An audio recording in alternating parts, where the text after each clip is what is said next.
चारणों में मात्र कवि नहीं अपितु वीर योद्धा, कुशल शासक, सलाहकार एवं जग कल्याण के कार्य में सहयोग करने वाले चारण भी थे। ऐसे एक चारण चारण कुल गौरव वाचा वंश सिरमौर दुर्साजी आढ़ा हो गए, जिन्होंने अपने जीवन में अनेकों युद्ध लड़े, रणभूमि में अपनी तलवार का शौर्य दिखाया। साहित्य का सर्जन करके इन्होंने महाराणा प्रताप, राव सुरतान, राव चंद्रसेन एवं अमर सिंह राठौड़ पर काव्य रचना करके इन्हें इतिहास एवं साहित्य में अमर कर दिया। दुर्साजी आढ़ा जैसा सम्मान न किसी कवि को मिला न मिलेगा, क्योंकि इनकी जीवित अवस्था में आबू के शिव मंदिर में इनकी पीतल की मूर्ति की स्थापना हुई थी।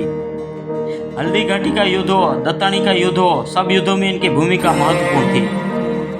धरणा अर्थात सत्यग्रह की शुरुआत भी दुर्साजी आढ़ा द्वारा ही की गई थी। दुर्साजी को अपने जीवन में प्राप्त पुरस्कारों से आम जनमानस के कार्य के लिए उपयोग किया था। इन्होंने अनेक तालाब, कुओं, मंदिरों का निर्माण करवाया था। चारण समाज का सम्मेलन जो पुष्कर में हुआ था वो दुर्साजी आढ़ा द्वारा ही करवाया गया था।